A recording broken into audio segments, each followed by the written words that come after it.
Guys, panoorin natin itong in-upload ni A1 TV tungkol sa tatlong vlogger. Panoorin natin guys. Muscros, Awit Gamer, Rosmartan, usapang pagtulong tayo. Di ba matulungin kayo? Try nyo kayang i-check yung mga messenger ninyo. Sigurado ako, maraming nagchat-chat sa inyo para humingi ng tulong. Alam ko, hindi nyo pinapansin yan. Dahil mas binibigyan ninyo ng pansin si Diwata dahil matunog yung pangalan. Pero yung mga nagchat-chat sa inyo sa inbox, binabaliwala nyo lang. Dahil wala kayong mapapala. Dahil yung mga nanghihingi sa inyo, walang pangalan. Hindi kayang iangat yung mga pangalan ninyo sa social media. 'Di ba? Kung usapang pagtulong tayo, i-try ninyong i-check yung mga messenger ninyo. Sa akin nga na mababang vlogger, kakarampot lang ang kita, maraming nagchat-chat nanghihingi ng tulong. Sa inyo pa kaya na matulungin kamo sa kapwa ninyo na mga malalaking vlogger lang. Mas nakakabilib Wamos, Awit, Rosmar at iba pang mga malalaking vlogger dyan na nagbibigay ng tulong kay Diwata na kung totoosin hindi na kailangan pang alalayan si Diwata dahil milyonaryo na yan. Bakit sa kanya nyo ginugugo lahat ng tulong ninyo?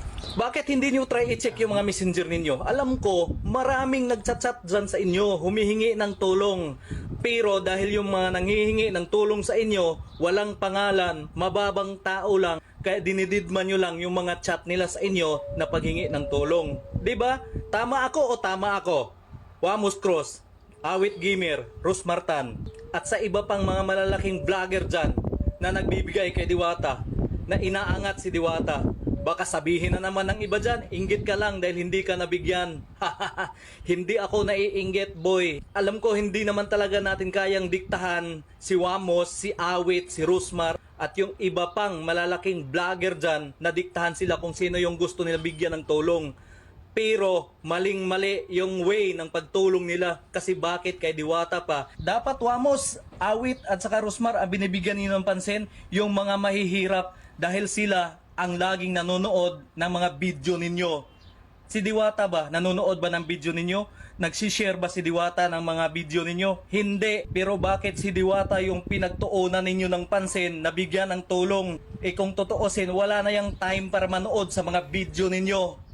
Doon kayo mamigay sa mga taong mahihirap o di kaya libutin ninyo yung mga lugar ninyo. Sigurado ako, maraming mas mahirap dyan na mas nangangailangan ng tulong ninyo. Hindi si Diwata. Dahil si Diwata, nakatayo na yan, tayong-tayo na yan. Kumbaga sa building pa, matibay na yan.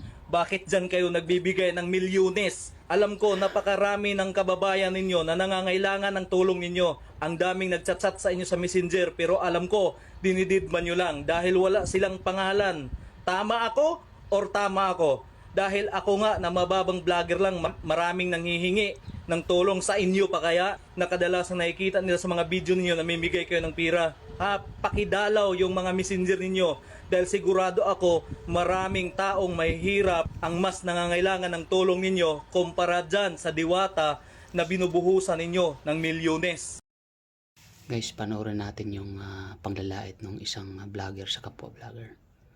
Panoorin natin guys. Kapag ikaw ay binigyan ng Panginoon ng pagkakataon na umangat sa buhay, dapat lalo kang maging mapagpakumbaba.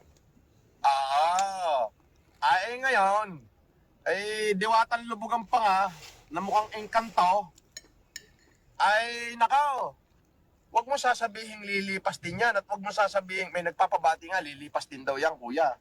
Lilipas ka na rin.